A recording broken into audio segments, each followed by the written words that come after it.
Hi guys, how are you? कैसे हैं आप लोग? Hope so you all are good and fine. So guys, we were doing revision series for CMA and FSM for CS executive student, and I told you there are few chapters which are applicable for old syllabus students as well as new syllabus students. तो उन chapters को दोनों students watch कर सकते हैं, right?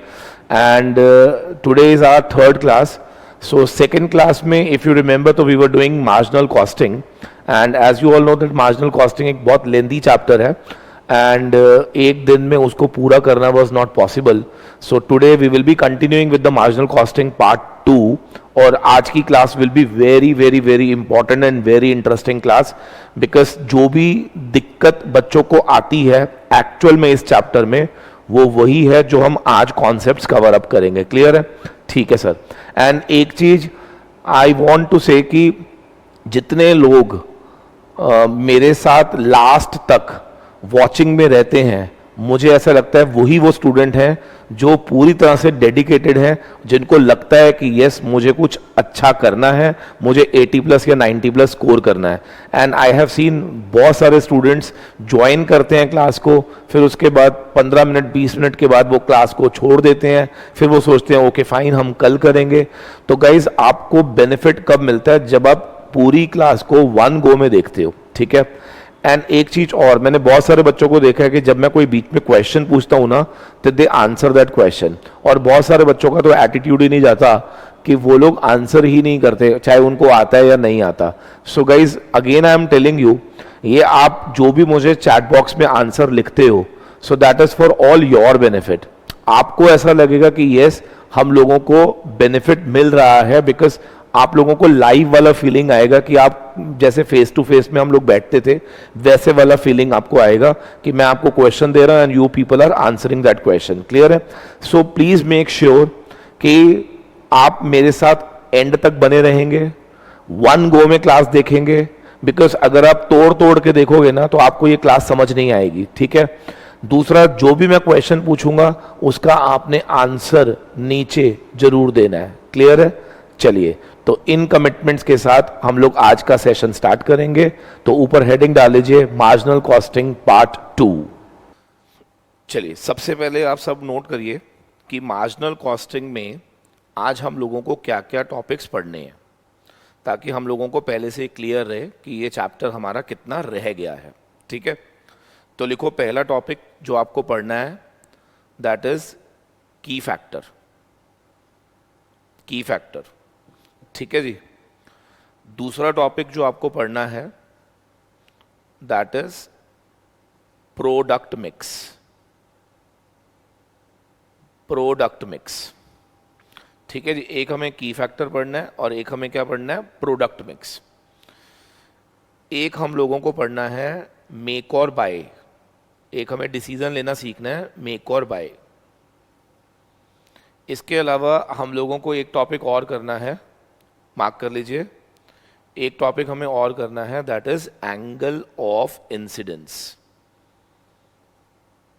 Angle of incidence. Angle of incidence.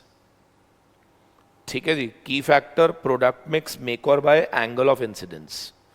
ठीक है जी. ये 4 टॉपिक हम लोगों को आज कवर अप करने हैं और इसके अलावा कुछ छोटे छोटे मिसलेनियस इश्यूज हैं जो मैं आपको इस चैप्टर में बताऊंगा ताकि ये चैप्टर पूरी तरह से हमारा क्या हो जाए? वाइंड अप हो जाए. ठीक है सर? ठीक है सर.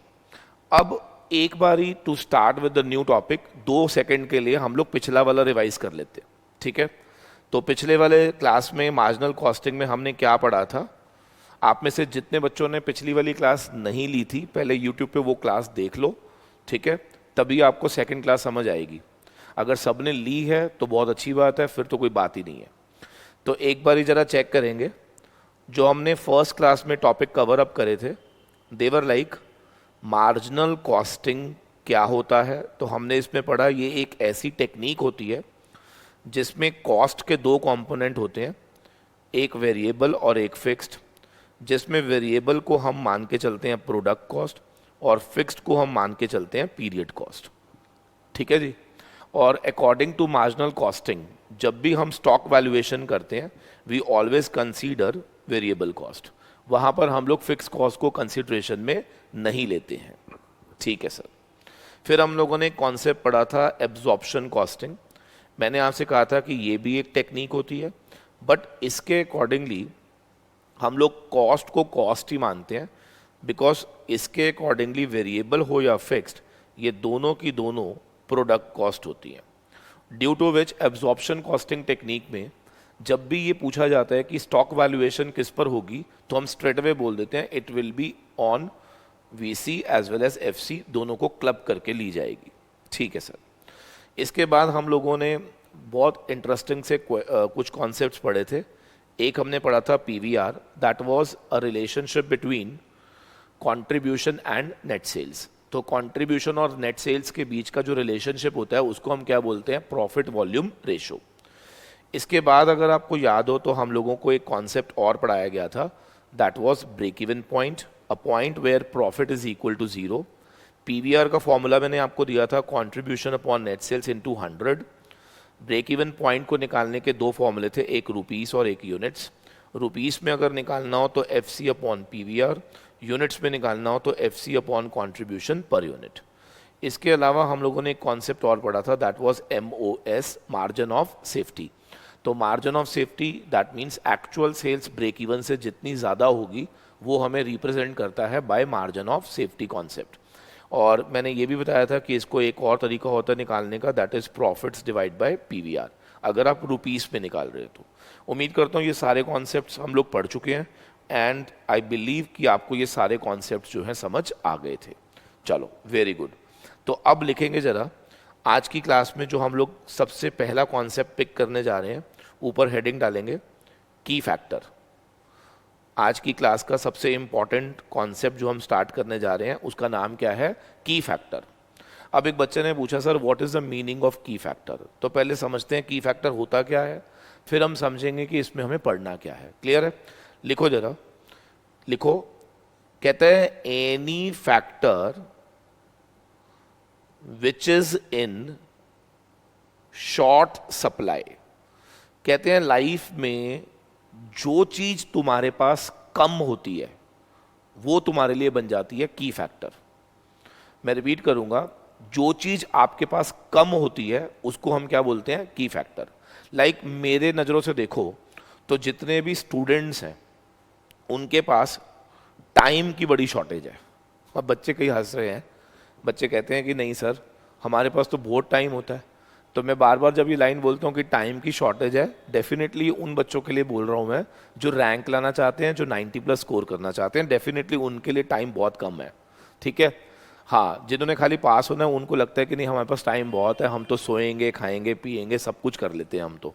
चलो, तो मेरा क्वेश्चन है, अगर मैं आपको ये कहूँ कि मेरे पास टाइम की कमी है तो क्या ये टाइम मेरे लिए क्या बन जाएगा, की फैक्टर।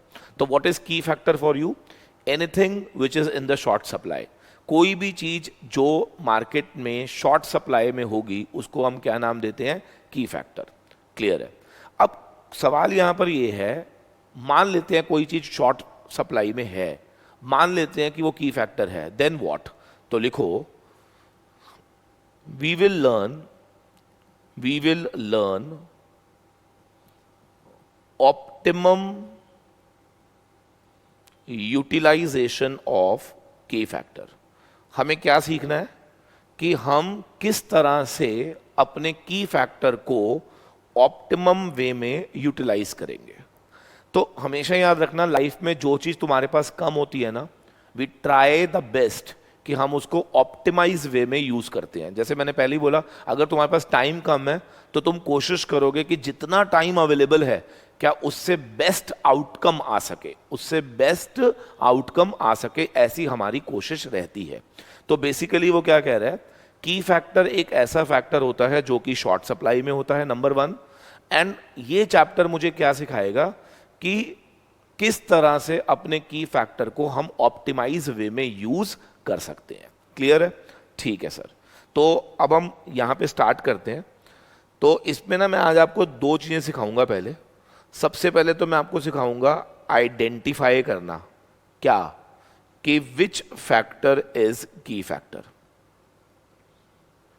पहले मैं आपको क्या सिखाऊंगा, आइडेंटिफाई करना सिखाऊंगा कि कौन सा फैक्टर जो है वो की फैक्टर है। एक बारी जब ये आइडेंटिफाई हो गया, एक बारी जब हमने ये आइडेंटिफाई कर लिया कि कौन सा फैक्टर की फैक्टर है, स्टेप नंबर 2 में मैं आपको बताऊंगा how to make the optimum utilization of that factor. तो बेसिकली मुझे दो चीजें आपको सिखानी है, पहला टू आइडेंटिफाई कौन सा factor is the key factor, और दूसरा how to optimum utilize that key factor. अगर आपने ये दोनों चीजें सीख ली तो मेरा की फैक्टर वाला जो पॉइंट है वो खत्म हो जाएगा। ठीक है सर, तो सबसे पहले हम सीखेंगे आइडेंटिफिकेशन कि how we need to find out whether a factor is a key factor or not. तो लिखेंगे जरा, ऊपर लिखेंगे identifying whether a factor is key factor or not. कोई भी फैक्टर की फैक्टर है या नहीं, ये हम कैसे आइडेंटिफाई करेंगे, ये हमारा पहला काम होगा। ठीक है, तो अब इन्होंने क्या बोला, ध्यान से सुनना है पहले आराम से। इन्होंने कहा in order to identify whether a factor is a key factor or not, आपने सिर्फ ये देखना है कि अगर मेरी रिक्वायर्ड क्वांटिटी ज्यादा है, किससे, जो आपके पास अवेलेबल है, मतलब तुम्हें चाहिए ज्यादा बट तुम्हारे पास अवेलेबल कम है, तो हम कह सकते हैं कि that factor becomes key factor. कोई भी फैक्टर की फैक्टर कब होता है, मैं रिपीट करूंगा, जब आपको चाहिए ज्यादा लेकिन वो अवेलेबल कम है। क्लियर है? तो अब इसको हम एक प्रैक्टिकल क्वेश्चन से समझेंगे ताकि हमें समझ आए कि how to identify whether a factor is a key factor or not. Clear है? तो आइए एक प्रैक्टिकल क्वेश्चन समझते हैं जरा। लिखो जरा, प्रैक्टिकल क्वेश्चन देखेंगे जरा। चलिए क्वेश्चन लिखिए जरा सारे। सपोज करो एक कंपनी दो प्रोडक्ट प्रोड्यूस करती है, ए एंड बी। ठीक है जी, we are producing two products A and B. ठीक है सर, इनका सेलिंग प्राइस दिया हुआ है 100 रुपये और इसका सेलिंग प्राइस दिया हुआ है 200 रुपीज। ठीक है, अब इसमें जो वेरिएबल कॉस्ट खर्च हुई है उसमें एक तो मटेरियल खर्च हुआ है और एक लेबर खर्च हुआ है। ठीक है जी, अब मटेरियल का जो रेट है ना वो है 20 रुपये पर केजी और जो लेबर है वो है 10 रुपये पर आवर। ठीक है ना, ये लेबर और मटेरियल का रेट चल रहा था। ठीक है सर, अगर मैं कहूं कि टोटल मटेरियल 40 रुपीज़ का खर्च हुआ है और टोटल मटेरियल फॉर बी लेट से 80 रुपीज़ का खर्च हुआ है या फिर 100 रुपीज़ का खर्च हुआ है। ठीक है, 100 रुपीज़ का ले लेते हैं। ठीक है, और जहाँ तक लेबर का सवाल है, यहाँ पर लेबर लगी है 30 रुपये की और यहाँ लेबर लगी है 40 रुपये की। अगर मैं आपसे पूछूं कि बताओ कंट्रीब्यूशन कितना आएगा, तो बहुत क्लियरली आप बता सकते हो 100 में से 70 गया 30, 200 में से 140 गया 60। ठीक है जी, तो ये हमारे को इन्फॉर्मेशन दी हुई है। अगर मैं ये कहूँ कि मार्केट में डिमांड आ रही है प्रोडक्ट ए की 1000 और प्रोडक्ट बी की 500। ठीक है ना, हमारे पास मार्केट में डिमांड है, ए प्रोडक्ट की कितनी है 1000 और बी की कितनी है 500। ठीक है, और अगर मैं अब आपको ये कहूँ कि हमारे पास अवेलेबल लेबर आवर्स एंड हमारे पास अवेलेबल मटेरियल कितना है वो मैं आपको बता देता हूँ। ठीक है ना, तो आप नोट करेंगे जरा।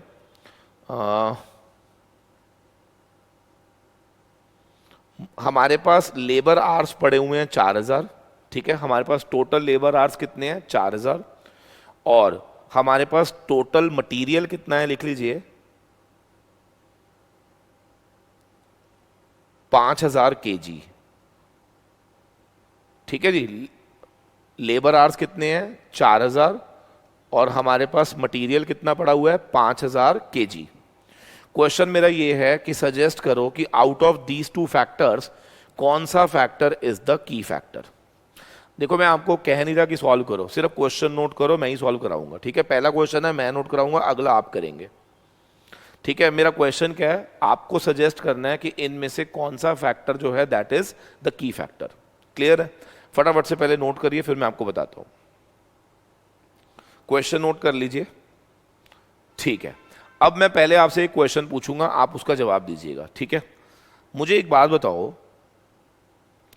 अगर हमारा मटेरियल 20 रुपए पर केजी है बेटा, ठीक है, और अगर 40 रुपए का मटेरियल यूज हुआ है, तो कोई मुझे बता सकता है कितने केजी मटेरियल यूज हुआ होगा? 20 रुपए पर केजी है और 40 रुपए का यूज हुआ है, बिल्कुल सही जवाब। क्या ये 2 केजी मटेरियल यूज हुआ होगा? बिल्कुल सही। अच्छा, आप में से कोई ये बता सकता है मुझे कि अगर 20 रुपए पर केजी है और अगर 100 रुपए का मटेरियल यूज हुआ है, तो यहां पर कितने केजी फॉर 1 यूनिट? तो आंसर इज 5 केजी। मेरे ख्याल से बहुत सिंपल है। 20 रुपए पर केजी है, 100 रुपए का मटेरियल यूज हुआ, तो क्या आपने 5 केजी यूज किया होगा? बिल्कुल सही। लेबर पे आ जाओ। 10 रुपए पर आ रहा है और 30 रुपीज, 10 रुपए पर आ रहा है और 30 रुपीज के हिसाब से अगर टोटल लेबर कॉस्ट लगी है, तो आप में से कौन बताएगा क्या मैंने 3 आवर्स लेबर यूज हुआ होगा? Very good. और यहां पे कितना? 4 आवर्स। मेरे ख्याल से ये हमें समझ आता है। क्लियर है? तो स्टेप नंबर 1 हमेशा आपको चेक करना है कितने केजी मटेरियल और कितने आवर्स लेबर के हमें चाहिए for producing 1 unit of A and 1 unit of B. याद रखना, कई क्वेश्चन में वो डायरेक्ट दे देगा, कईयों में वो अमाउंट देगा। अगर वो अमाउंट देगा तो क्या आपको लेबर आवर्स और मटेरियल इन केजी क्या निकालना पड़ेगा? क्लियर है? ठीक है सर।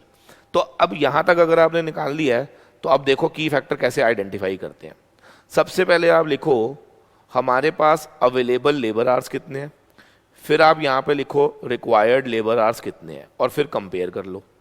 ऐसे ही हमारे पास अवेलेबल मटेरियल कितना है और हमारा रिक्वायर्ड मटेरियल कितना है। अगर आप ये लिख देते हो, दोनों को कंपेयर करो, आपको पता चल जाएगा कि वेदर वो की फैक्टर है या नहीं। So simple. मुझे बताओ लेबर आवर्स पड़े कितने हुए हैं? 4000। और मटेरियल कितना पड़ा हुआ है? 5000 केजी। ये तो हमें क्वेश्चन में गिवन था, ठीक है। अब रिक्वायरमेंट कितनी है? ये बड़ा आसान है। देखो कैसे। मुझे बताओ ए की मार्केट में डिमांड कितनी है? 1000 यूनिट। और बी की डिमांड कितनी है? 500 यूनिट। सोचना जरा, अगर 1 यूनिट बनाने में हमें 2 केजी मटेरियल चाहिए, तो 1000 के लिए क्या हमें 2000 केजी चाहिए? यस। अगर 1 यूनिट बी बनाने के लिए 5 केजी चाहिए, तो 500 बनाने के लिए क्या हमें 2500 केजी चाहिए होगा? प्लीज आराम से समझ लीजिए, मैं यहां पे लिखूंगा, ध्यान से देखेंगे जरा। मेरा रिक्वायर्ड मटेरियल मैं कैसे लिख रहा हूं? 1000 यूनिट डिमांड है, 1 यूनिट में 2 KG plus plus plus 500 KG demand है और 1 यूनिट में 5 केजी। क्लियर है ना? ठीक है। तो मेरे को यहां चाहिए 2000 केजी और यहां चाहिए 2500। क्या मेरी टोटल रिक्वायरमेंट 4500 है? बिल्कुल सही। तो अब आप में से कौन मुझे बताएगा अवेलेबल कितना है मेरे पास? 5000। रिक्वायरमेंट कितनी है? 4500 की। तो कौन मुझे बताएगा क्या अवेलेबिलिटी ज्यादा है? बिल्कुल। क्या शॉर्टेज है? बिल्कुल भी नहीं है। तो क्या ये की फैक्टर हुआ? बिल्कुल भी नहीं हुआ। तो की फैक्टर कब होता है? जब हमें चाहिए ज्यादा बट अवेलेबल कम है। बट यहां तो उल्टा हो रहा है, अवेलेबल ज्यादा था, चाहिए कम। तो हम सिंपली लिख देंगे material is not the key factor. अब यहां पे चेक कर लेते हैं। अब यहां पे आप बता दो कैसे चेक करूंगा मैं। लेबर का कौन बताएगा मुझे? अपने आप चेक करके बता सकता है कोई लेबर का? बताओ। 1000 यूनिट्स और 500 यूनिट्स, ठीक है ना। बताओ ए में लेबर कितने घंटे चाहिए? 3। तो 1 यूनिट के लिए अगर 3 घंटे चाहिए, तो 1000 यूनिट के लिए क्या हमें 3000 चाहिए? Very good. 1 यूनिट में अगर 4 चाहिए, तो 500 यूनिट में क्या हमें 2000 चाहिए? बिल्कुल। तो हमें टोटल कितने चाहिए? 5000 आवर्स चाहिए। वेरी गुड, बहुत बढ़िया, बहुत बढ़िया, बिल्कुल सही आंसर दे रहे हो आप लोग। सो कौन मुझे बताएगा कि मेरी रिक्वायरमेंट तो है 5000 घंटे और मेरे पास पड़े कितने हैं? 4000 घंटे। तो हु विल टेल मी क्या मेरी रिक्वायरमेंट ज्यादा थी अवेलेबिलिटी से? Answer is yes. तो क्या मैं ये मान के चलूं कि labour is a key factor? बिल्कुल सही, labour is a key factor. उम्मीद करता हूं now this is concept is very much clear. So सबसे पहले we need to identify that which factor is the key factor. कैसे आइडेंटिफाई करते हैं सर? उसकी अवेलेबिलिटी और उसकी रिक्वायरमेंट को कंपेयर करो। अगर रिक्वायरमेंट ज़्यादा है, अवेलेबिलिटी कम है, yes it will become your key factor. Clear हो गया? चलो अब आई am giving you one question, फटाफट से आपने कैलकुलेट करके देना है मुझे, बिकॉज ये तो मैंने निकाला था। अब एक आप निकाल के दीजिए और मुझे बताइए कि वेदर वो की फैक्टर है या नहीं। ठीक है, चलो मैं आपको अलग अलग करके देता हूँ। ठीक है ना, लिखो। अगर मैं कहूँ कि कंपनी जो है दो प्रोडक्ट बना रही है, ए और बी, ठीक है, इसका सेलिंग प्राइस है 100 और इसका 50, लेबर का जो रेट है वो है 25 रुपये पर आवर, और यहाँ पर 50 रुपये की लेबर यूज़ हो रही है, ठीक है जी, और यहाँ पर यूज़ हो रही है सपोज 12.5 रुपये की लेबर यूज़ हो रही है। ठीक है ना, अब देखते हैं कितने बच्चे इसको आंसर कर पाएंगे। डिमांड प्रोडक्ट की कितनी है मैं बता देता हूँ। मार्केट में इस प्रोडक्ट की डिमांड है 500 यूनिट्स और इस प्रोडक्ट की डिमांड है 100 यूनिट्स। ठीक है जी, इस प्रोडक्ट की डिमांड है 500 या इसकी 1000 कर लो, चलो इसकी 1000 यूनिट्स। क्लियर है? अब क्वेश्चन में हमें क्या बताया गया? उन्होंने कहा कि हमारे पास अवेलेबल लेबर आवर्स 1200 पड़े हुए हैं। आपको बताना है कि weather labour is a key factor or not. जल्दी जल्दी बता दीजिए, सजेस्ट करो weather labour is key factor or not. Suggest करो weather labour is key factor or not. Come on, जल्दी जल्दी बताना है आपने, वेदर लेबर की फैक्टर है या नहीं है। कम on, very fast very fast. हाँ जी, तो मेरे पास आंसर आने शुरू हो गए हैं। एक बार जरा चेक कर लेते हैं। कौन मुझे बताएगा 25 रुपीज़ पर आवर, तो क्या 50 रुपये की अगर लेबर यूज़ हुई है तो क्या 2 आवर्स हो गए, और यहाँ पे आधा घंटा। ठीक है ना, यानी कि बी को बनाने में सिर्फ आधा घंटा लगता है और ए को बनाने में 2 घंटे लगते हैं। ठीक है, तो अब आप मुझे बताओ वेदर ये की फैक्टर है या नहीं। यहाँ पे लिखो आप अवेलेबल कितना है और यहाँ लिखो रिक्वायर्ड कितना है। राइट, अवेलेबल तो हमेशा क्वेश्चन में गिवन होगा, रिक्वायरमेंट आप निकाल लेना। कैसे? प्रोडक्ट ए की डिमांड कितनी है? 500। ठीक है सर, अब कितने लेबर आवर चाहिए मुझे 1 यूनिट के लिए? 2, तो 500 के लिए कितने? 1000। प्रोडक्ट बी की डिमांड कितनी है? 1000, और 1 यूनिट बनाने में कितना चाहिए? आधा घंटा, तो 1000 के लिए 500 चाहिए होंगे, तो क्या मुझे 1500 घंटे चाहिए? बोलो। तो मुझे चाहिए तो 1500 आवर्स थे, बट मार्केट में अवेलेबल कितने हैं? सिर्फ 1200 hours. Now who will tell me, क्या मेरी requirement is much more than what is available? क्या it becomes key factor? So let me check your answer. Parveen is saying it is not a key factor. Parveen कैसी बातें कर रहा है बेटा? परवीन देखना बेटा क्या लिखा है। रिक्वायरमेंट कितनी है तेरी? 1500। मार्केट में पड़ा कितना हुआ है? 1200। क्या तेरी requirement is more than what is available? तो हम यहां पे क्या लिखेंगे? It is a key factor. बेटा अगर अवेलेबिलिटी ज्यादा होती है ना तो बोलते हैं not a key factor. Parveen समझ आया? जल्दी बोल, आगे चलूं मैं।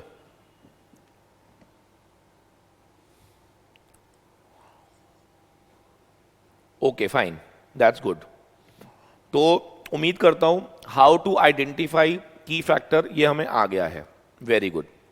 अब एक बच्चा कहता है सर आइडेंटिफाई तो कर लिया, करना क्या है? तो लिखो नेक्स्ट कॉन्सेप्ट। नेक्स्ट कॉन्सेप्ट लिखेंगे,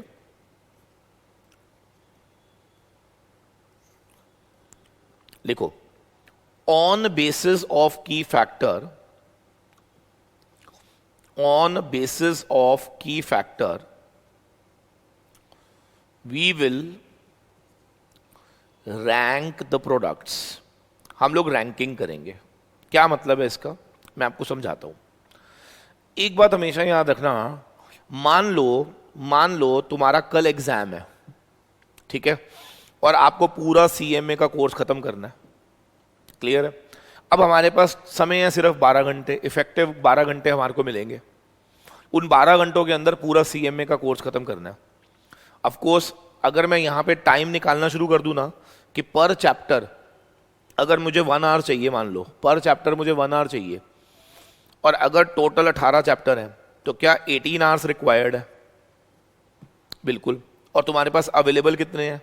12 घंटे। तो क्या टाइम की फैक्टर बन गया? हाँ सर बिल्कुल बन गया। तो फिर ऐसे में आप क्या करते हो पता है, आप उन 12 घंटों में, क्योंकि आपके पास 12 के 13 कभी नहीं हो सकते, क्या 12 ही घंटे होंगे? यस। तो आप क्या करते हो, उन 12 घंटों को ऑप्टिमाइज करने के लिए क्या चैप्टर्स की रैंकिंग कर देते हो। जो चैप्टर सबसे इंपॉर्टेंट विद हैवी वेटेज होगा क्या हम उसको पहले करेंगे, फिर जो थोड़ा सा कम वेटेज पे होगा उसको सेकंड नंबर पे करेंगे, जो उससे कम वेटेज पे होगा क्या उसको थर्ड नंबर। तो क्या आप रैंकिंग करते हो या नहीं? बिल्कुल ऐसे ही हमें भी यहां पर क्या करनी है, रैंकिंग करनी है। क्लियर है?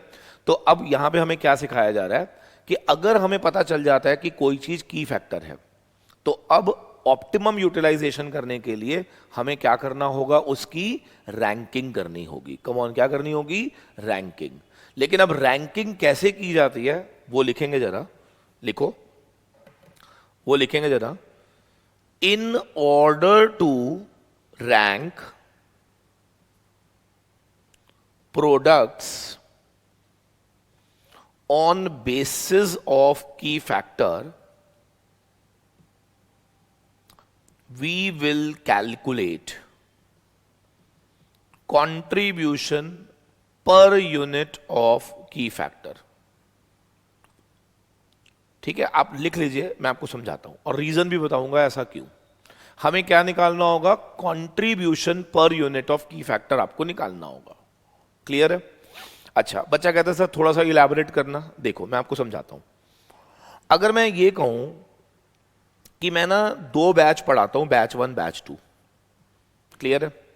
बैच 1 ने मुझे टोटल कंट्रीब्यूशन दिया 20 लाख का, और बैच 2 ने मुझे टोटल कंट्रीब्यूशन दिया 18 लाख का।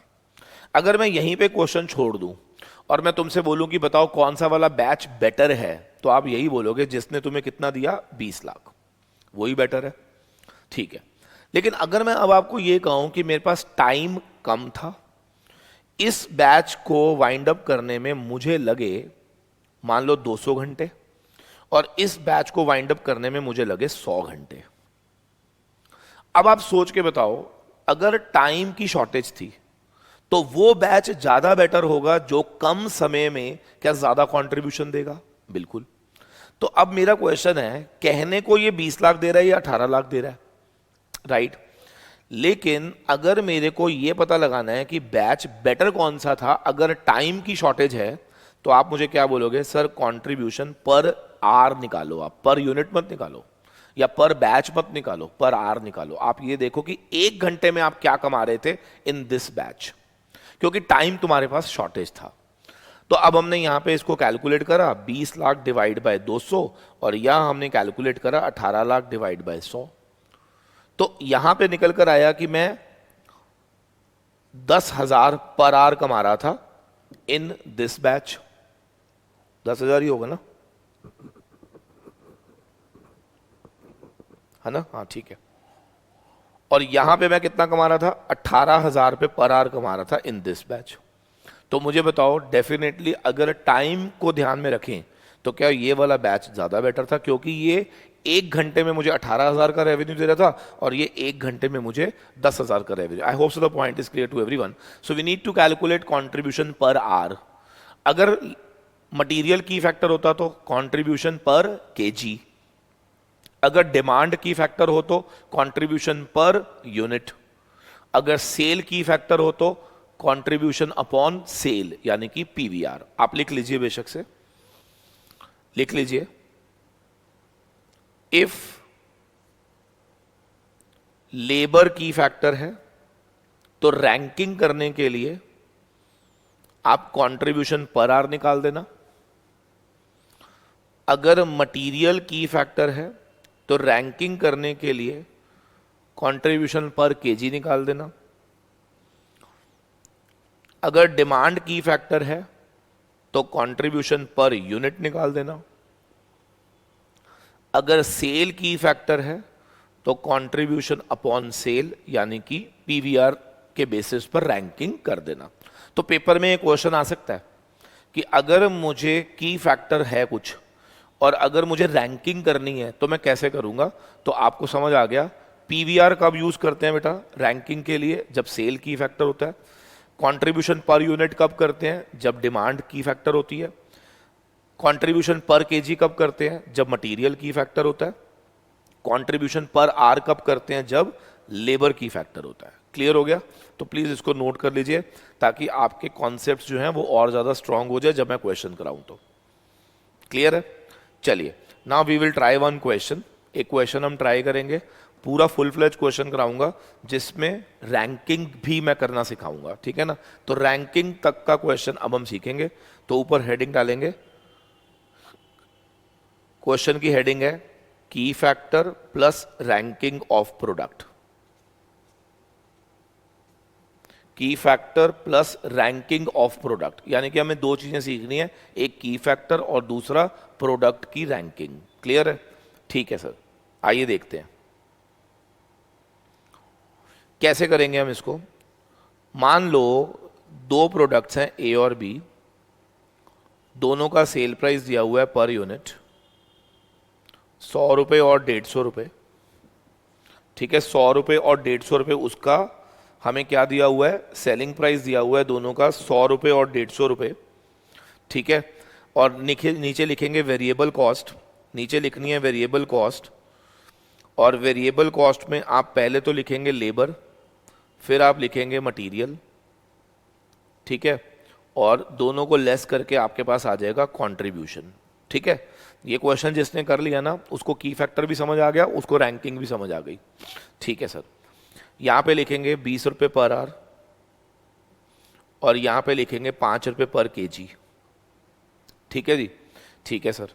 और लेबर लिखेंगे यहाँ पे 20, यहाँ पे 40, यानी कि 20 रुपये की लेबर, यहाँ 40 रुपये की लेबर। और यहाँ पे आप लिख देंगे 20 रुपये का मटेरियल और यहाँ पे 30 रुपये का मटेरियल। क्लियर है? ठीक है, और अब मैं आपको बता रहा हूँ लेबर आवर्स जो अवेलेबल हैं और मटेरियल इन केजी जो अवेलेबल है वो मैं आपको बता रहा हूँ।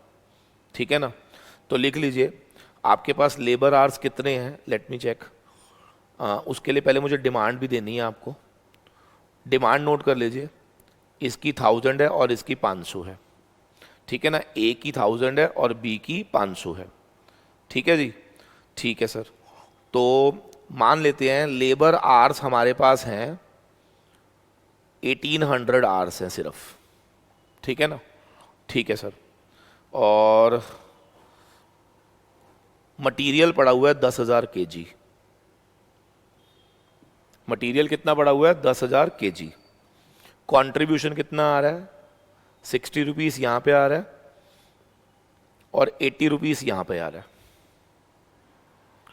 ठीक है ना, अब मेरा क्वेश्चन पहले ध्यान से समझ लीजिए। माई क्वेश्चन इज, पहले आपने बताना है की फैक्टर कौन है, फिर आपने बताना है रैंकिंग कैसे की जाए, मतलब कौन सा प्रोडक्ट पहले प्रोड्यूस किया जाए और कौन सा प्रोडक्ट बाद में प्रोड्यूस किया जाए। ठीक है ना, फटाफट से करिए, I am giving you 1 minute.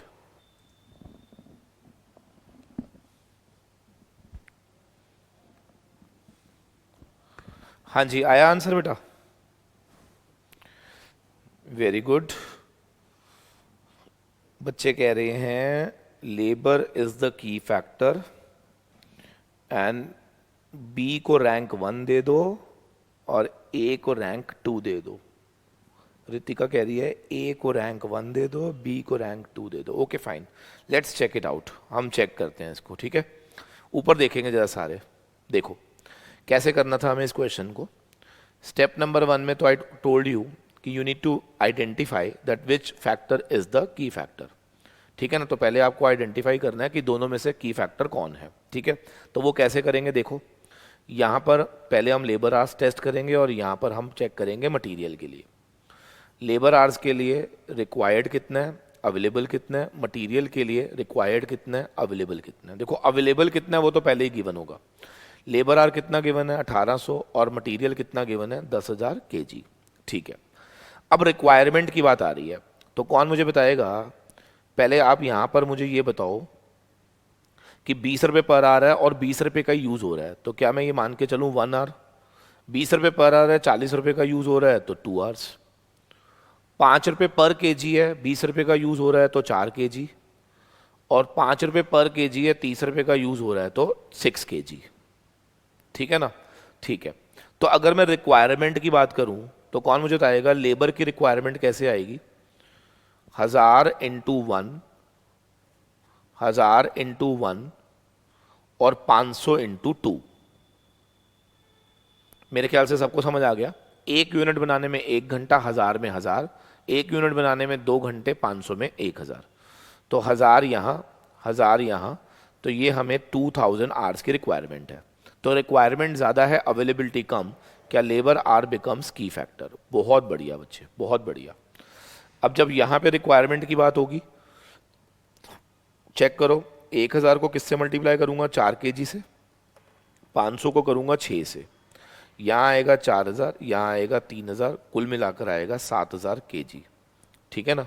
तो आप मुझे बताओ, क्या यहाँ पर अवेलेबिलिटी ज़्यादा थी, रिक्वायरमेंट कम थी, तो सरप्लस पड़ा हुआ था, तो देर इज़ नो की फैक्टर, तो it is not a key factor. तो उम्मीद करता हूँ identification of key factor is clear now. It's very clear that labour is the key factor. Labour क्या है? मेरा की फैक्टर है। बहुत बढ़िया बच्चे, बहुत बढ़िया, मतलब आउटस्टैंडिंग, आउटस्टैंडिंग। अब कौन मुझे बताएगा, once I get to know that which one is the key factor, क्या मुझे अब रैंकिंग करनी है? राइट।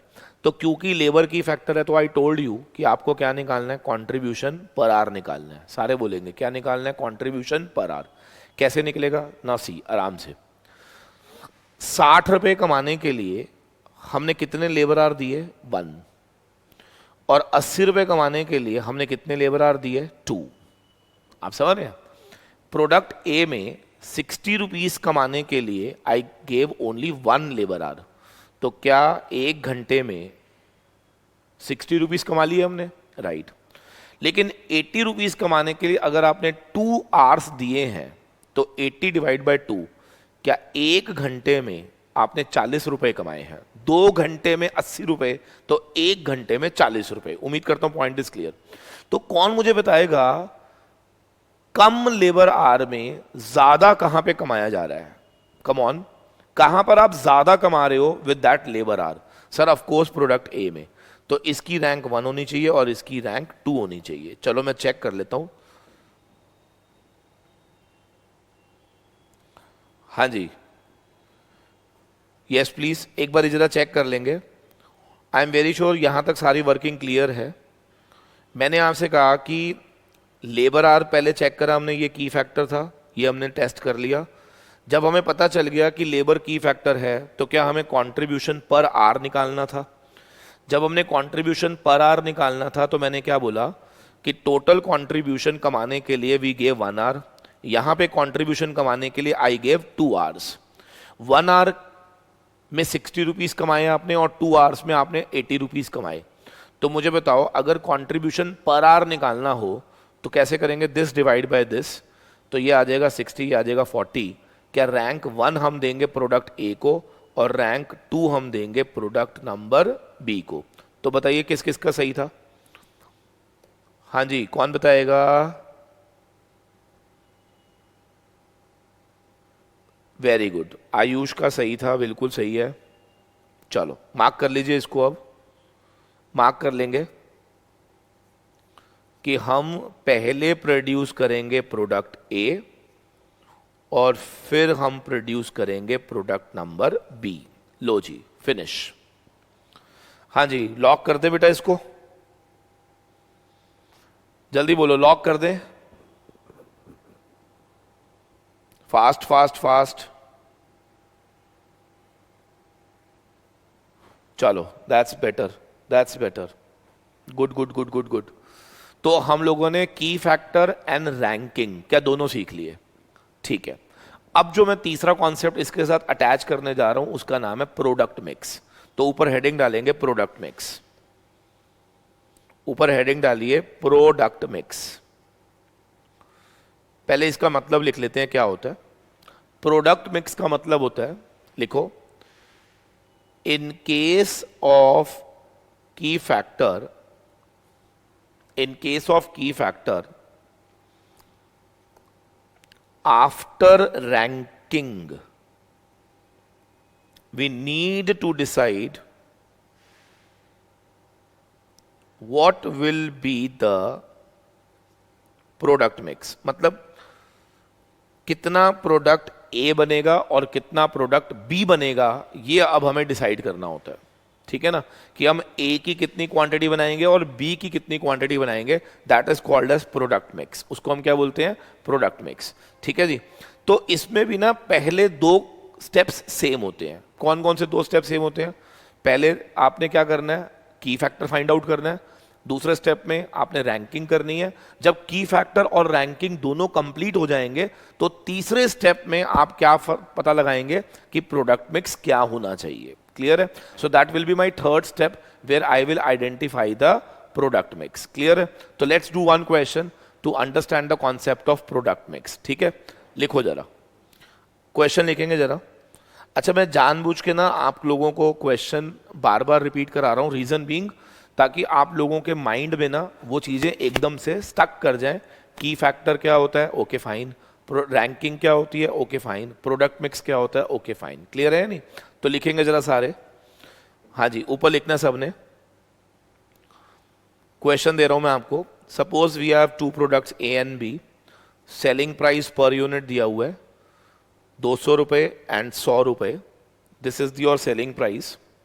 ठीक है, सेलिंग प्राइस दिया हुआ है ए का 200, बी का 100। वेरिएबल कॉस्ट दिया हुआ है लेबर एंड मटेरियल।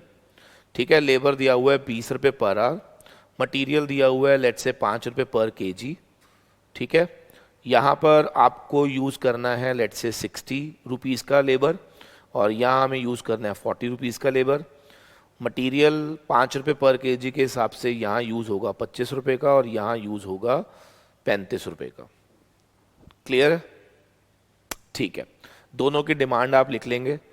इसकी मार्केट में डिमांड है 100 यूनिट्स की, और इसकी मार्केट में डिमांड है 200 यूनिट्स की। ठीक है ना, ये आपको गिवन है। और अवेलेबल लेबर आवर्स कितने हैं और अवेलेबल मटेरियल कितना है वो भी मैं आपको दे रहा हूं। ठीक है ना, क्वेश्चन सारे सेम ही है। आपको एक्चुअल में एक ही क्वेश्चन में की फैक्टर भी आइडेंटिफाई करना है, एक ही क्वेश्चन में आपको एक ही क्वेश्चन में आपको रैंकिंग भी करनी है, और उसी क्वेश्चन में आपको एंड में क्या निकालना है, प्रोडक्ट मिक्स। क्लियर है? तो हम लोग स्टेप वाइज चल रहे हैं ताकि सारी चीजें जो हैं बहुत अच्छे से हमारे माइंड में बैठ जाए। क्लियर है ना? ठीक है सर, तो अब लिखना शुरू करेंगे। सबसे पहले लिखेंगे available labour hours. Available labour hours, एक मिनट जरा मेरे को टाइम दो। 300 एंड 400, 700। तो यहां लिखेंगे 500 is the labour hours available to me. ठीक है? ठीक है सर। और यहां लिखेंगे 2000 केजी। ठीक है जी, ये क्वेश्चन में गिवन है। अवेलेबल लेबर आवर्स हमारे पास 500 है, मटेरियल 2000 केजी है।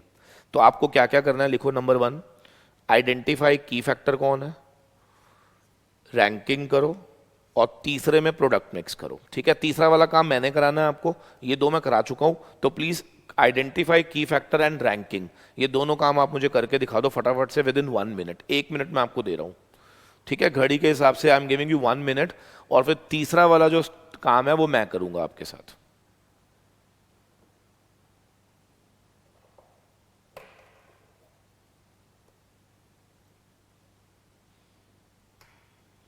सारे ट्राई करेंगे, सारे। Very good.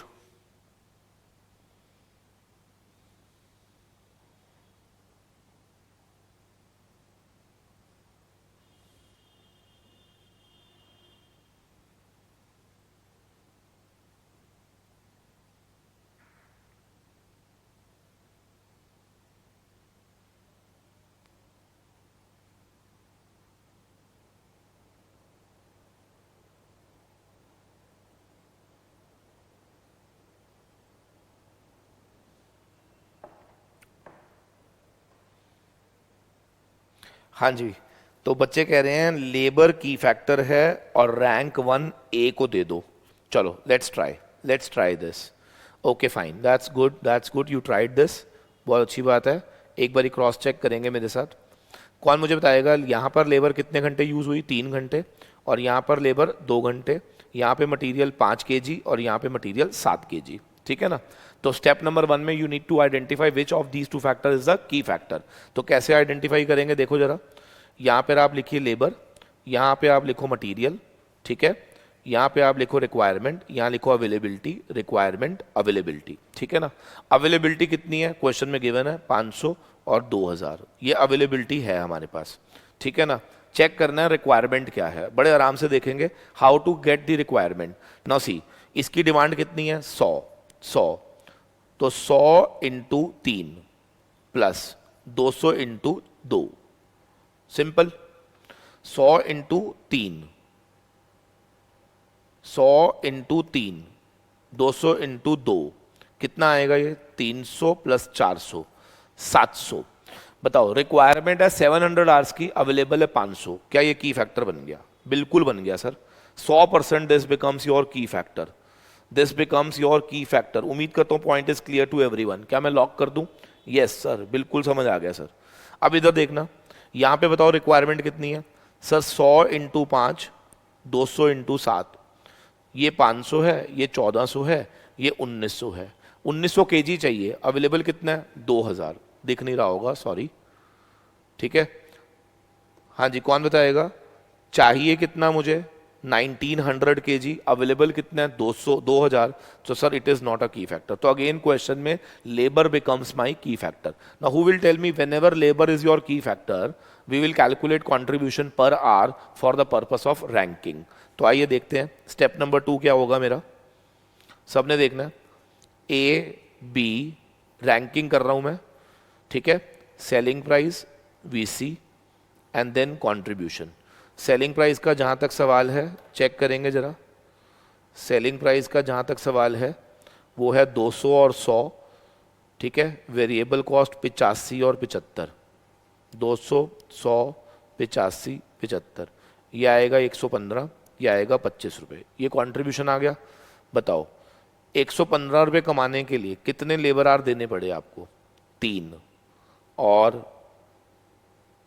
75 रुपये कमाने के लिए 2, तो कंट्रीब्यूशन पर आवर कर दो।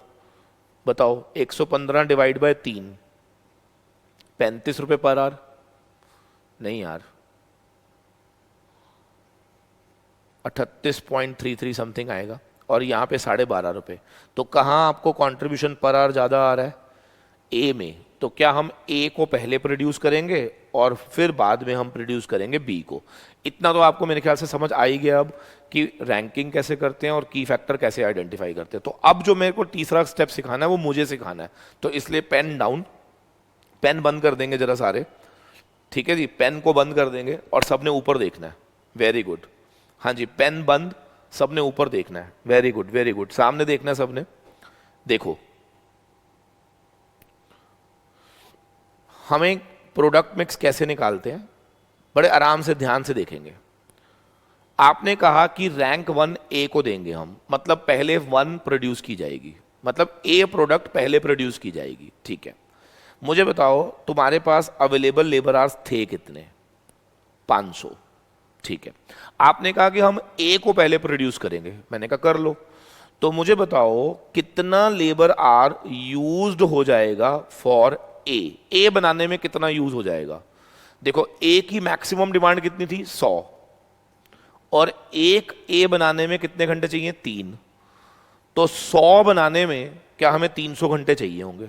बिल्कुल, मैं रिपीट करूंगा, लेबर आवर्स पड़े कितने हुए हैं? 500।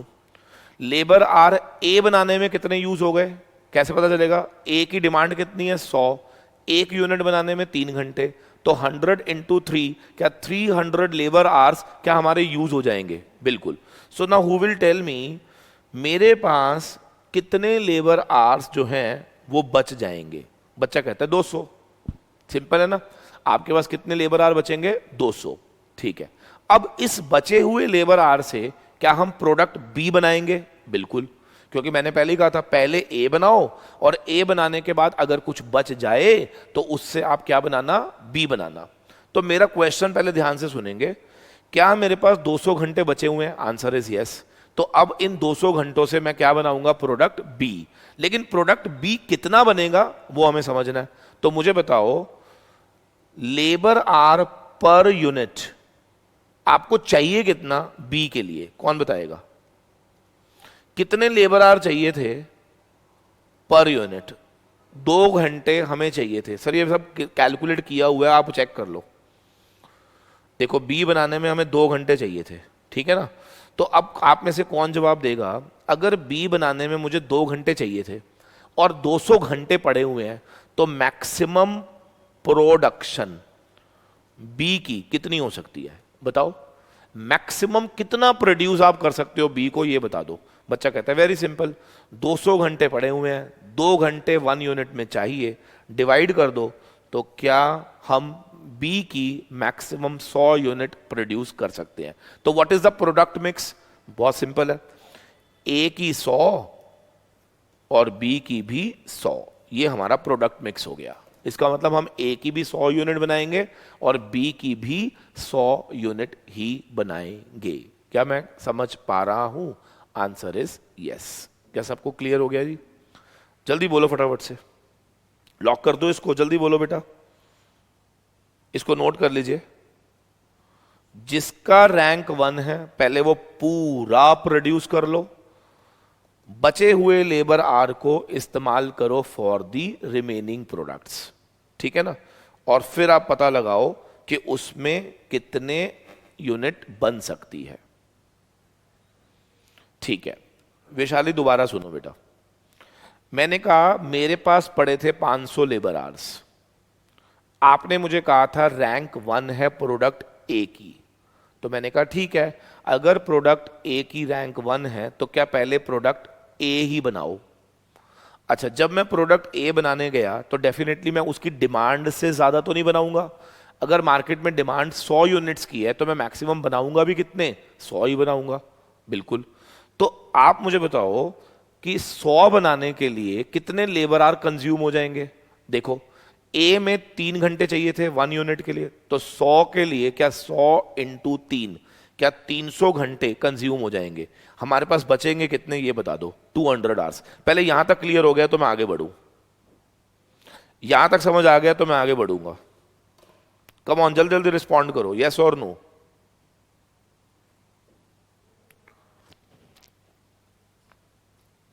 मैं रिपीट कर रहा हूं, दोबारा सुन लेंगे। टोटल लेबर आवर्स कितने पड़े हुए हैं? 500। ए बनाने में यूज कितने हो गए? 300। मैंने पहले ए क्यों बनाई, कौन बताएगा? क्योंकि एज पर द रैंकिंग क्या ए प्रोडक्ट को रैंक 1 दी गई थी, मतलब क्या हमें उसको प्रायोरिटाइज करना था। यस, तो मैंने जैसी ए बनाना था, अब कौन मुझे बताएगा? ए बनाना तो है लेकिन डेफिनेटली डिमांड से ज्यादा मत बना देना, क्योंकि अगर उसकी डिमांड 100 यूनिट है तो आप 100 से ज्यादा नहीं बनाएंगे। तो 100 बनाने के लिए इंटू 3, क्या 300 लेबर आवर्स मेरे कंज्यूम हो जाएंगे। अभी भी कितने घंटे बचे हुए हैं? 200। कौन मुझे बताएगा ये 200 घंटों को मैं कहां इस्तेमाल करूंगा? सर, उस प्रोडक्ट के लिए जिसका रैंक 2 होगा। कौन? जिसका रैंक क्या होगा आयुष? 2 होगा। Now who will tell me, जब मैं इस 200 आवर्स को यूज कर रहा था फॉर मेकिंग दैट प्रोडक्ट जिसका रैंक 2 था, तो मैं कितनी प्रोडक्ट बना पाऊंगा वो मुझे फाइंड आउट करना था, राइट?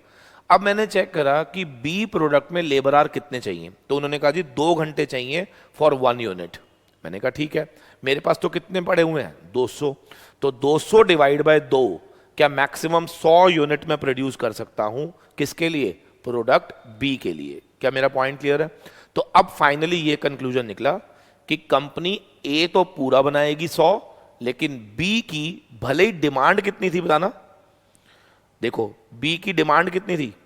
200, लेकिन हम because of key factor produce कर पाएंगे सिर्फ कितना? 100। तो हमें कॉम्प्रोमाइज करना पड़ेगा, लेकिन कॉम्प्रोमाइज किससे करोगे? उस प्रोडक्ट से जिसकी रैंक 2 है, ना कि उस प्रोडक्ट से जिसकी रैंक 1 है। समझ आ गया या नहीं?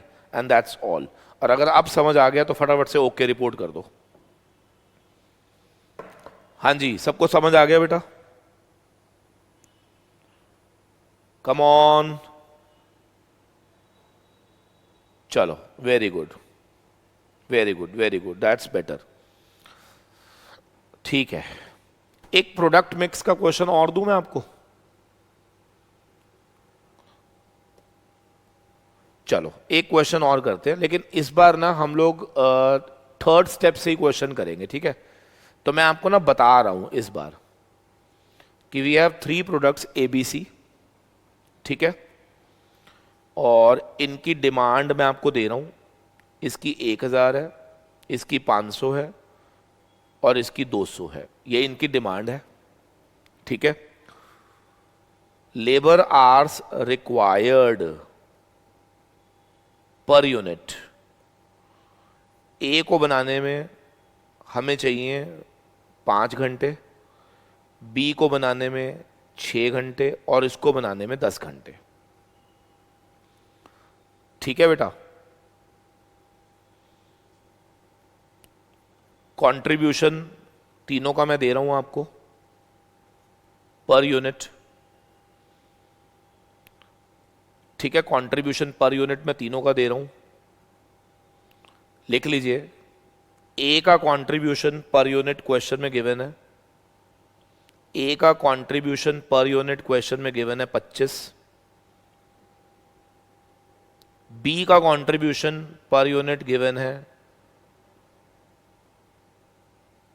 60 और सी का कंट्रीब्यूशन भी हमें गिवन है, सी का कंट्रीब्यूशन भी हमें गिवन है 70।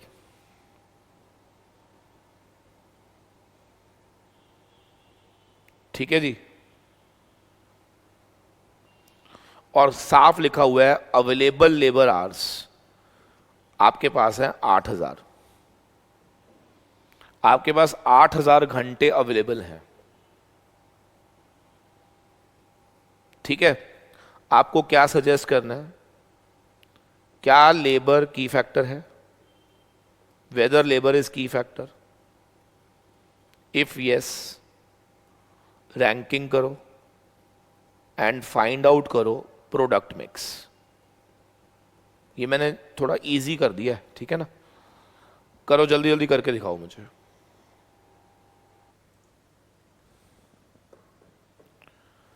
हाँ जी,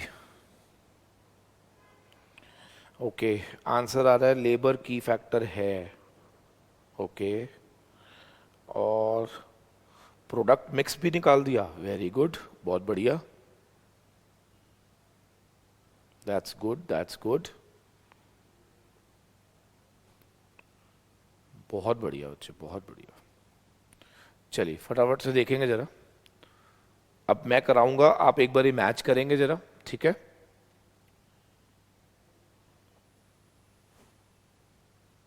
ओके, चलो लेट्स स्टार्ट नाउ। सबसे पहले तो ये क्वेश्चन मुझे लगता है कि पहले वाले क्वेश्चन से आसान है, क्योंकि इसमें आपको वर्किंग कम करनी है। देखो कैसे, अवेलेबल लेबर आवर्स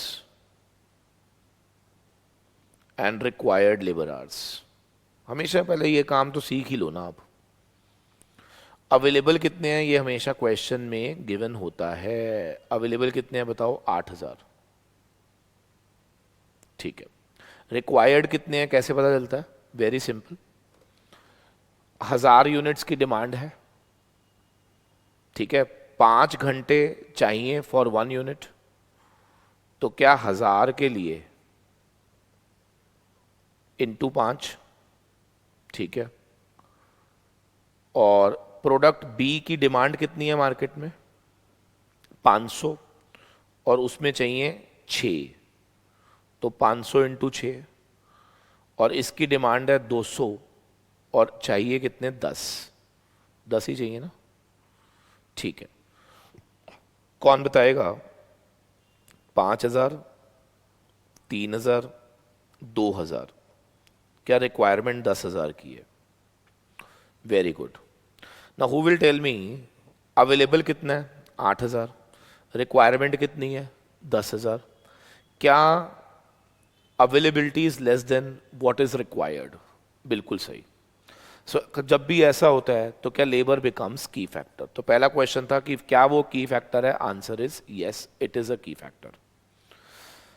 दूसरा क्वेश्चन, अगर की फैक्टर है तो उन्होंने कहा कि बताओ रैंकिंग क्या होगा। तो इट्स वेरी सिंपल, आपको कंट्रीब्यूशन पर आवर निकालना है। अच्छा, आपने नोटिस करा मैं हर क्वेश्चन में कंट्रीब्यूशन पर आवर क्यों निकाल रहा हूं? क्योंकि अभी तक मैंने जितने क्वेश्चन कराए क्या उसमें लेबर की फैक्टर था। अगर मटेरियल की फैक्टर होता तो मैं क्या निकालता? कंट्रीब्यूशन पर केजी। डिमांड की फैक्टर होती तो मैं क्या निकालता? Contribution per unit. समझ रहे हैं ना? तो ये ध्यान रखना, ठीक है। कौन बताएगा what is the contribution of ABC? वो भी गिवन है आपको, बताओ। 25, 60, 70। 25, 60, 70। अब 25 रुपए कमाने के लिए कितने घंटे दे दिए आपने? 5। 60 रुपए कमाने के लिए कितने घंटे दे दिए? कम ऑन, 60 रुपए कमाने के लिए कितने घंटे दे दिए? 6। और 70 रुपए कमाने के लिए कितने घंटे दे दिए? 10। ठीक है। अब 25 रुपए कमाने के लिए अगर आप 5 घंटे दे रहे हो तो 1 घंटे में क्या 5 रुपए आएंगे? बिल्कुल। 60 रुपए कमाने के लिए 6 आवर्स, तो 1 घंटे में 10 रुपए आएंगे। 70 रुपए कमाने के लिए 10 घंटे, तो क्या 1 घंटे में 7 रुपए आएंगे? बहुत बढ़िया। Now who will tell me, क्या ये रैंक 1 हो जाएगा, ये रैंक 2 हो जाएगा, ये रैंक 3 हो जाएगा? क्या मैं इसको लॉक कर सकता हूं बेटा? Yes please. तो हमें पता चल गया product B will be ranked as 1, product C will be ranked as 2 and product A will be ranked as 3। क्या सबको क्लियर है? ठीक है। अब हमें फाइंड आउट करना है प्रोडक्ट मिक्स। Very simple. तो जिनको नहीं समझ आया था सामने देखना है आपने, ठीक है? बिल्कुल आपने इधर उधर नहीं ध्यान लगाना। क्लियर है? ठीक है सर। तो देखो प्रोडक्ट मिक्स निकालने का तरीका सामने देखेंगे। वेरी गुड, बहुत अच्छे बच्चे हैं। सबसे पहले आप यहां पर ये लिखो कि लेबर आवर्स टोटल कितने हैं मेरे पास, तो 8000 है। अब बच्चा कहता है जी पहले तो मैं बनाऊंगा प्रोडक्ट बी क्योंकि इसकी रैंक 1 है। बिल्कुल सही, लेकिन मैंने क्या कहा था? बी बनाओ, लेकिन उसकी डिमांड से ज्यादा थोड़ा ना बना दोगे आप। बिल्कुल। तो मुझे बताओ कितना लेबर आर यूज्ड हो जाएगा बी बनाने के लिए? अब बताओ बी की मार्केट में डिमांड कितनी है, चेक करो। What is the demand for B? What is the demand for B? What is the demand for B? 500। What is the demand for B? 500। तो 500 मल्टीप्लाइड बाय 6, क्या 3000 आवर्स ए बी बनाने में use हो जाएंगे? बिल्कुल। तो अगर मैं 3000 यूज भी कर लेता हूं, क्या मेरे पास अभी भी 5000 बचे हुए हैं? बिल्कुल। तो what is the labour hours left with you? 5000। तो बताओ अभी तक आपने कितना प्रोडक्शन कर दिया? सर हमने 500 यूनिट बना दी। किसकी? प्रोडक्ट बी की। बहुत बढ़िया। अब आप क्या करोगे बचे हुए लेबर आवर से? सर अब हम सी बनाएंगे। मैंने कहा क्यों? क्योंकि उसकी रैंक 2 है। बहुत बढ़िया। तो अब लिखो labour hours used for product C. मुझे बताओ सी भी कितना बनाओगे? डिमांड से ज्यादा तो नहीं बनाओगे? No sir. तो मुझे बताओ डिमांड कितनी है? 200। डिमांड कितनी है? 200 इनटू एक बनाने में कितने चाहिए? 10 घंटे। If I am not wrong, सही कर रहा हूं मैं? ठीक है। तो क्या 2000 घंटे यहां चले गए? तो अभी भी हमारे पास लेबर आवर कितने बच गए? 3000। कौन मुझे बताएगा अब बचे हुए लेबर आवर से क्या अब हम ए भी बना सकते हैं? यस। लेकिन मेरा क्वेश्चन है क्या ए पूरा बन पाएगा? नहीं। अगर पूरा बन जाता तो लेबर कभी की फैक्टर होता ही नहीं। कम ऑन, अगर लेबर जो प्रोडक्ट ए है अगर वो पूरा बन जाए तो फिर लेबर की फैक्टर कहां से बनेगा? सर डेफिनेटली ए पूरी क्वांटिटी नहीं बन सकती। कितनी बन सकती है? ध्यान से सोचना। कौन मुझे बताएगा अभी हमारे पास अवेलेबल कितने हैं? 3000। और labour hour per unit required कितना था फॉर किसके लिए? ए के लिए। तो बच्चा कहता है सर 5 घंटे। तो बताओ what is the maximum production जो हम कर सकते हैं ए की? तो यहां पे लिख दिया हमने 600 यूनिट्स। तो ए की what is the maximum production जो आप कर सकते हो? That is 600 units. क्लियर है? कितनी कर सकते हैं हम? 600 यूनिट। तो हम लोग 600 यूनिट्स कर सकते हैं मैक्सिमम प्रोडक्शन फॉर ए। क्या मैं इसको लॉक कर दूं? Answer is yes. So who will tell me what is the product mix now? B की 500, सी की 200, ए की 600। बहुत बहुत बहुत बढ़िया रितिका, बिल्कुल करेक्ट आंसर। एंड बहुत सारे बच्चों ने करेक्ट आंसर दिया। आयुष का बिल्कुल सही है। आयुष ये 3000 2000 क्या है? ये तो आर्स हैं बेटा, क्वांटिटी में आंसर देना है हमें। 300 200, ठीक है ना? चलो बहुत बहुत बहुत बढ़िया। आई am very sure product mix concept अब हमें पूरा समझ आ गया है। सो लेट्स चेक आउट कि आज की क्लास में मैंने आपको क्या कहा था। इधर देखेंगे जरा सारे। आज क्लास में आते ही मैंने आपसे क्या कहा था कि हम लोग करेंगे की फैक्टर, हो गया। हम लोग करेंगे प्रोडक्ट मिक्स, हो गया। हम लोग करेंगे, ओह बस यही दो हुए हैं, चलो कोई बात नहीं। अब ये छोटे छोटे कॉन्सेप्ट्स रह गए हैं, ठीक है। मेक और buy, angle of incidence, 2-2 minute के कॉन्सेप्ट्स हैं। आइए देखते हैं जरा। तो सबसे पहले ऊपर हेडिंग डालेंगे मेक और बाय। ऊपर हेडिंग डालिए मेक और बाय, ठीक है जी। अगला डिसीजन हमें लेना है मेक और buy. See we will wind up today complete chapter, ठीक है, ताकि फिर हम लोग एमसीक्यूज पे काम कर सकें। ऊपर हेडिंग डालेंगे मेक और बाय।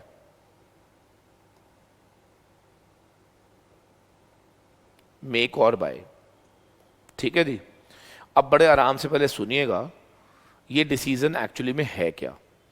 सपोज करो कि कंपनी एक प्रोडक्ट बनाती है Z, एक प्रोडक्ट बनाती है Z, और Z को बनाने में एक इनपुट इस्तेमाल होता है A, ठीक है ना। बनाना क्या है Z, और Z को बनाने के लिए हमें एक इनपुट चाहिए होता है A, ठीक है। अब ये इनपुट ना कंपनी बाहर से करती थी बाय करती थी किसी वेंडर से, और मान लो वो 10 रुपए का बाय करती थी। मैं क्वेश्चन बड़े ध्यान से सुन लो। अगर कोई कंपनी मान लो एक प्रोडक्ट बना रही है Z को बनाने के लिए एक इनपुट चाहिए A, वो इनपुट अभी तक कंपनी क्या कर रही थी, बाहर से बाय कर रही थी फ्रॉम सम वेंडर। कितने रुपए में, 10 रुपए में, ठीक है। कंपनी को ऐसा लगा कि अगर हम चाहें तो इस A को हम खुद भी मैन्युफैक्चर कर सकते हैं, और अगर ऐसा करेंगे तो हमारी वेरिएबल कॉस्ट आएगी 8 और हमारी फिक्स्ड कॉस्ट आएगी 4 रुपए, यानी कि हमें 12 रुपए खर्च करने पड़ेंगे फॉर मेकिंग दिस प्रोडक्ट, ठीक है। क्वेश्चन ये पूछा गया कि बताओ whether we should make or we should buy. Question का नाम क्या है, मेक और बाय, मेक और बाय, मेक और बाय। चलो कौन मुझे आंसर देगा, हमें क्या करना चाहिए, whether we should make or we should buy. Come on, जल्दी जल्दी आंसर देना है आपने। Whether we should make or we should buy, come on, very good, बहुत अच्छे बच्चे हैं। मेक और बाय, कम ऑन। बच्चा कहता है we should buy, we should buy. Roshni कहती है वी शुड मेक। अगम कहता है वी शुड मेक। चलो एक क्वेश्चन पूछूं मैं आपसे। ये जो भी आंसर आप दे रहे हो, देखो कॉन्सेप्ट से बड़ा कुछ नहीं होता, याद रखना। हम लोग पढ़ाई करते हैं और जो बच्चे बिना कॉन्सेप्ट्स के पढ़ाई करते हैं ना, उनको रटना पड़ता है, ठीक है ना। ध्यान से पहले मेरा क्वेश्चन सुनिएगा। क्वेश्चन मेरा ये था वेदर वी शुड मेक और बाय, तो आपने क्या बोलना था, ध्यान से सुनो। आपको ये बोलना था, लिखो, in order to decide whether we should make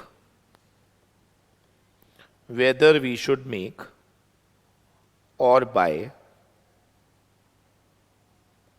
we will compare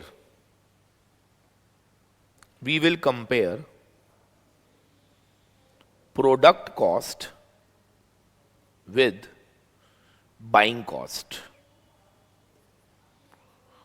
हम प्रोडक्ट कॉस्ट को बाइंग कॉस्ट से कंपेयर करेंगे।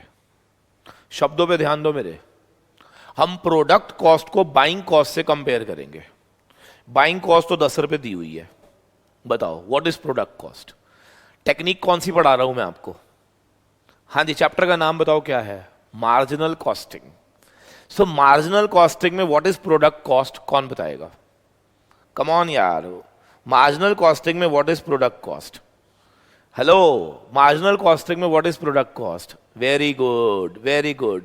क्या प्रोडक्ट कॉस्ट 12 है या 8 रुपए है, 8 रुपए है। I hope so your understanding में क्या कह रहा हूं। आपको दोनों को कंपेयर करना है और ये बताना है जहां पे कम होगा क्या वही मैं करूंगा, बिल्कुल। तो आप मुझे बताओ दोनों में से कम क्या है, मेकिंग कॉस्ट कम आ रही है या product cost, sorry buying cost कम आ रही है या प्रोडक्ट कॉस्ट। तो लिखो सिंस प्रोडक्ट कॉस्ट लेस है किससे, बाइंग कॉस्ट से, प्रोडक्ट कॉस्ट कम आ रही है किससे, बाइंग कॉस्ट से। उम्मीद करता हूं concept is clear to everyone. Product cost का यहां पे मतलब आपको समझ आ रहा है ना, हम इसीलिए चैप्टर के बेस में ही मैंने समझा दिया था कि मार्जिनल कॉस्टिंग है क्या, नहीं तो आप रटोगे यहां पर बच्चे रटते हैं, लेकिन आपको नहीं रटना क्योंकि मैंने आपको पहले ही कॉन्सेप्ट क्लैरिटी दे दी थी। प्रोडक्ट कॉस्ट क्योंकि कम आ रही है बाइंग कॉस्ट से, तो डिसीजन क्या होगा मेरा, मेकिंग, हमें बनाना है रादर देन बाइंग। क्या सबको क्लियर है? So decision is make the product rather than buying, reason is product cost is less than buying cost. क्या मैं इसको लॉक कर सकता हूं? जल्दी जल्दी बताएंगे। हम पढ़ रहे हैं मेक और बाय, कम ऑन, क्या पढ़ रहे हैं हम, मेक और बाय। तो मेक और बाय का डिसीजन कैसे लेना है, we will compare product cost with the buying cost. If product cost is less than buying cost तो we will definitely go for buying, sorry making the product. और product cost का यहां पर मतलब क्या होता है, वेरिएबल कॉस्ट। हाँ जी, सबको समझ आ गया तो ओके रिपोर्ट कर दो जरा। सबको समझ आ गया है तो नीचे फटाफट से मुझे थम्स अप करेंगे सारे, चैट बॉक्स में सबने थम्स अप करना है। बहुत बढ़िया, बहुत बढ़िया। अब इसी में ही ना, that's good, that's good.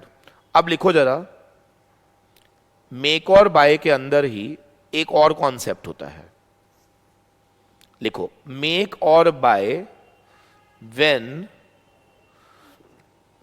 There is no idle capacity. आप सिर्फ लिख लीजिए, मैं समझाऊंगा अभी, ठीक है? आप सिर्फ नोट कर लीजिए, मेक और buy when there is no idle capacity, make और buy when there is no idle capacity. अगर हमारे पास कोई भी आइडल कैपेसिटी ना हो तो वहां पर मेक और बाय कैसे लेते हैं, मैं आराम से समझाता हूं, प्लीज पहले अंडरस्टैंड करेंगे, ठीक है? देखो, अभी मैंने आपसे कहा कि आपको ना प्रोडक्ट कॉस्ट को कंपेयर करना है किससे, बाइंग कॉस्ट से। यही बोला था मैंने, we will compare product cost with the buying cost, ठीक है? सामने देखना सबने बेटा, पहले समझेंगे फिर आपने लिखना, ठीक है?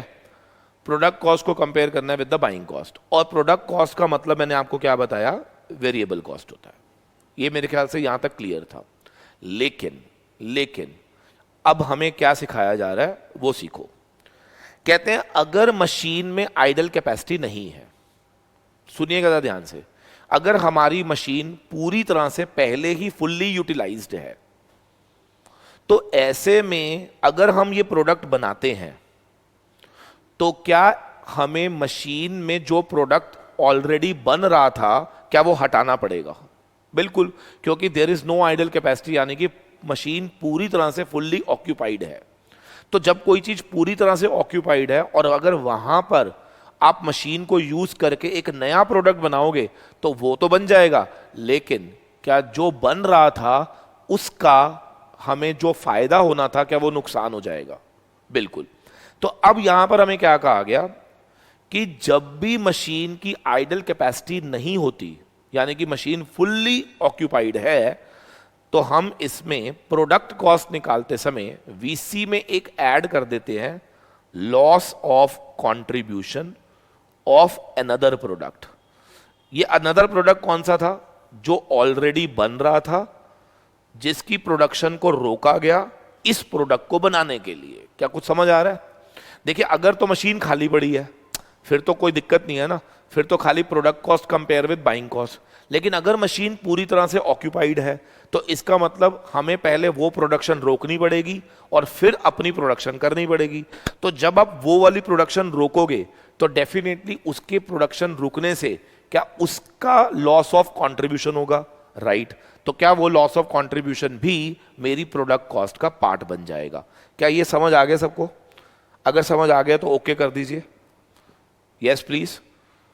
तो कौन मुझे बताएगा कि इन केस अगर there is no idle capacity तो मीनिंग ऑफ प्रोडक्ट कॉस्ट क्या होता है? VC plus loss of contribution of any other product, ठीक है जी। लेकिन अगर आइडल कैपेसिटी है तो प्रोडक्ट कॉस्ट का मतलब वीसी ही होता है, याद रखना, ठीक है? तो मैं आपको ना एक क्वेश्चन देता हूं तभी आपको समझ आएगा, ठीक है ना? एक क्वेश्चन से ही समझ आएगा, ऐसे समझ नहीं आएगा। लिखो जरा, लिखेंगे जरा ध्यान से। कहते हैं हमें ए एक कंपोनेंट है जिसकी अगर हम मेकिंग करते हैं तो वेरिएबल कॉस्ट है 10 रुपए, और अगर हम बाइंग करते हैं मार्केट से तो वो 14 रुपए का हमें कॉस्ट करता है। क्लियर है? ठीक है। Question number 1, suggest whether we should make और बाय। आपको सजेस्ट करना है कि हमें ये प्रोडक्ट बनाना है या खरीदना है, ये प्रोडक्ट बनाना है या हमें ये प्रोडक्ट खरीदना है। If machine is having idol capacity, अगर मशीन के पास आइडल कैपेसिटी है तो बताओ हमें बनाना है या हमें खरीदना है। ठीक है, सेकंड पॉइंट लिखो, सेकंड पॉइंट लिखो, suggest whether we should make और buy if no idle capacity। ठीक है, and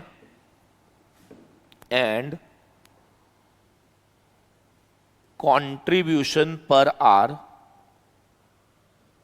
of machine is 3 rupees।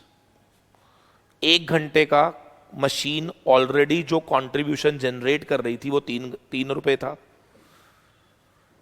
And it takes 2 hours for making product A. I am not expecting कि तुम ये कर पाओगे, इसलिए 2 मिनट पहले सामने समझो। ठीक है ना, समझो। आई नो थोड़ा सा टेक्निकल हो जाता है ये, कई बार कई बच्चों को नहीं समझ आता। देखो पहले मुझे बताओ, फर्स्ट केस तो बहुत सिंपल है बेटा, बहुत सिंपल है।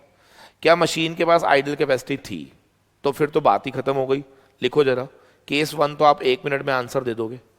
अगर आइडल कैपेसिटी है तो फिर तो प्रोडक्ट कॉस्ट 10 रुपये ही रहेगा, मेकिंग कॉस्ट 14 रुपये रहेगा, product cost less than making cost. फिर हम यहाँ पे क्या लिख देंगे? Yes, making is better. ठीक है जी। अब केस 2 में चलते हैं। नो आइडल कैपेसिटी, जब आइडल कैपेसिटी नहीं है। अब 2 मिनट सुन लेना बस, यही वाला दिक्कत करता है बच्चों को। बाय करेंगे, अभी भी कितने में मिलेगा? 14 में। प्रोडक्ट कॉस्ट निकालनी है मुझे, बताओ। बनाने में 10 रुपए तो लगने ही लगने हैं, प्लस अब सुनो वो क्या कह रहा है। वो कहता है कि जब ये मशीन पे बनेगा ना तो इस प्रोडक्ट को बनाने में 2 घंटे चाहिए। ठीक है, और मशीन 1 घंटे में 3 रुपए ऑलरेडी कंट्रीब्यूट कर रही थी। ठीक है, अगर आप ये प्रोडक्ट बनाओगे 2 घंटे के लिए तो वो जो 3 रुपए का कंट्रीब्यूशन आ रहा था वो अब आना बंद हो जाएगा। बिल्कुल। तो मुझे बताओ कितना लॉस हो जाएगा कंट्रीब्यूशन का? 2 घंटे में क्या 6 रुपए का आप लॉस कर दोगे? इस प्रोडक्ट को बनाने के लिए क्या 6 रुपए का नुकसान हो जाएगा? समझ आ रही है कैसे? ये प्रोडक्ट बनाना है, 2 घंटे लगेंगे और 1 घंटे में 3 रुपए का कंट्रीब्यूशन लॉस होगा, 2 घंटे में 6 रुपए का लॉस हो जाएगा। तो ये प्रोडक्ट हमें कितने का पड़ जाएगा? 16 रुपए का। तो अब आप मुझे बताओ, should I go for making, should I go for making और should I go for buying? कौन बताएगा? Should I go for making और should I go for buying? Buying is better और making is better? Come on, buying is better. क्यों? Buy करेंगे 14 रुपए में और प्रोडक्ट कॉस्ट आ रही है 16 रुपए। उम्मीद करता हूं clear to everyone. I hope so ये टॉपिक हमें समझ आ गया है। क्लियर है? तो लॉस ऑफ कंट्रीब्यूशन कब लेना है, कौन बताएगा? कम ऑन जल्दी बोलो, लॉस ऑफ कंट्रीब्यूशन कब लेना है? सर हमें लॉस ऑफ कंट्रीब्यूशन तब लेना है जब भी मशीन जो है फुल्ली ऑक्यूपाइड होगी, there is no idle capacity. और वो कैसे निकालेंगे? कंट्रीब्यूशन पर आवर इनटू कितने घंटे लगेंगे इस प्रोडक्ट को बनाने के लिए। तो 3 रुपए पर आवर कंट्रीब्यूशन था और हमें 2 घंटे लग रहे थे, तो क्या 6 रुपए का हमें लॉस हुआ? वो हमने इसमें प्लस कर दिया। क्या मैं इसको लॉक कर सकता हूं बेटा? प्लीज फटाफट से बताएंगे। Can I lock this concept? Yes, that's great, that's great. So उम्मीद करता हूं this is all done now. सो एक आखिरी कॉन्सेप्ट हमारा रह गया, दैट इज कम ऑन, कौन सा? Angle of incidence. Just for 1 minute लिखिए, एंगल ऑफ इंसिडेंस लिखेंगे जरा. एंगल ऑफ इंसिडेंस क्या होता है? आई विल टेक जस्ट 1 और 2 मिनट, आपको पूरा समझा दूंगा मैं. देखो बेटा, नॉर्मली क्या होता है, ये यूनिट्स है, ये अमाउंट इन रुपीस है, ठीक है. तो हमें ना एक तो टोटल कॉस्ट बनाना है और एक टोटल रेवेन्यू कर्व बनाना है, ठीक है. ये लेट्स से मेरा टीआर कर्व है, ठीक है. और मान लेते हैं ये हमारा फिक्स्ड कॉस्ट है, और यहां से सॉरी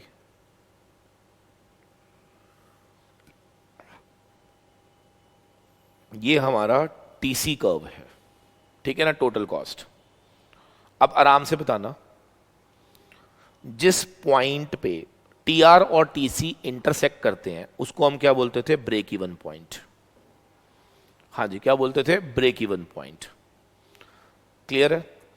और टीआर और टीसी के आगे जो ये एंगल बनता है ना, इसको बोलते हैं एंगल ऑफ इंसिडेंस. क्या बोलते हैं इसको? Angle of incidence. ठीक है जी, ठीक है सर. अब हमेशा याद रखना कि ब्रेक इवन से जितना हम ऊपर जाएंगे, ये क्या होगा? Margin of safety in units, और ये क्या होगा? Margin of safety in rupees. Clear है या नहीं?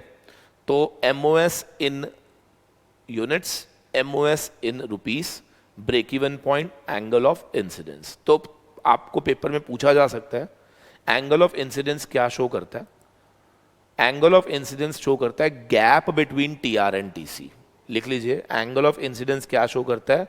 Gap between TR and TC. इन दोनों के बीच का गैप शो करता है एंगल ऑफ इंसिडेंस. क्लियर है? आगे लिखेंगे, जितना ये गैप बड़ा होगा, जितना ये गैप बड़ा होगा, जितना एंगल ऑफ इंसिडेंस का गैप बड़ा होगा, क्या उतना हमारे लिए बेटर होगा. उतना हमारे लिए क्या होगा? बेटर होगा. मैं रिपीट करूंगा, जितना ये गैप बड़ा होगा, क्या उतना हमारे लिए बेटर होगा, ऐसा कहा जाता है. क्या सबको क्लियर है या नहीं? और ये अंडरस्टूड भी है, क्योंकि जितना गैप बड़ा है तो इसका मतलब उतना टीआर बड़ा है टीसी से.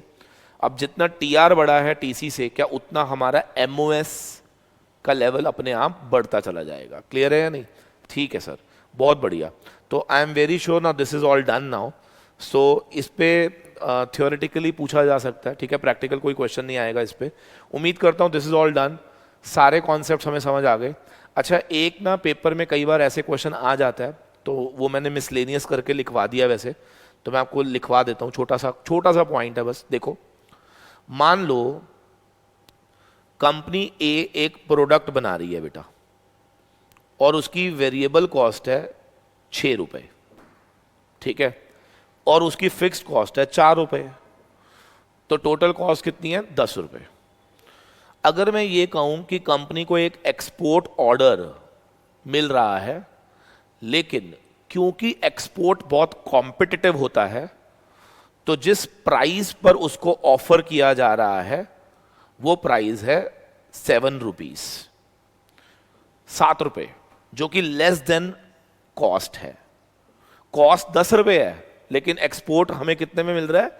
7 रुपीस में. मतलब अगर आप 7 रुपए में एक्सपोर्ट करना चाहते हो तो आपको huge quantity of export order मिल सकता है.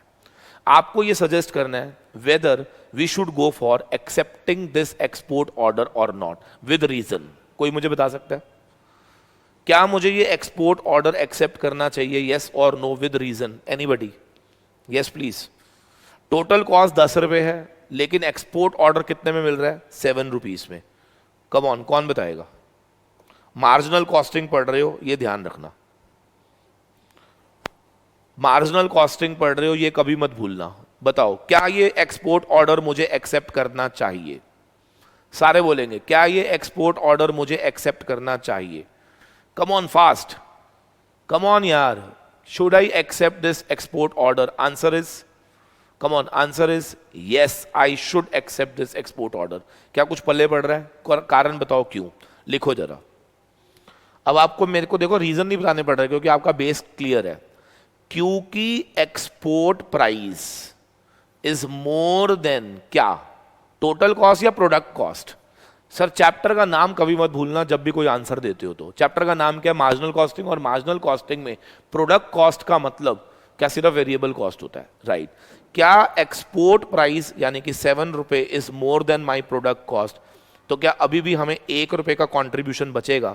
तो क्या हमें एक्सेप्ट करना चाहिए? Answer is yes, we should accept export order. तो इस तरह के छोटे छोटे क्वेश्चन आपको बनकर आ सकते हैं एमसीक्यू में। तो प्लीज इसीलिए कॉन्सेप्ट पे ज्यादा ध्यान दीजिएगा, तभी जाके आप उन क्वेश्चंस को एक्सेप्ट कर पाएंगे, उसको अटेम्प्ट कर पाएंगे। क्लियर है?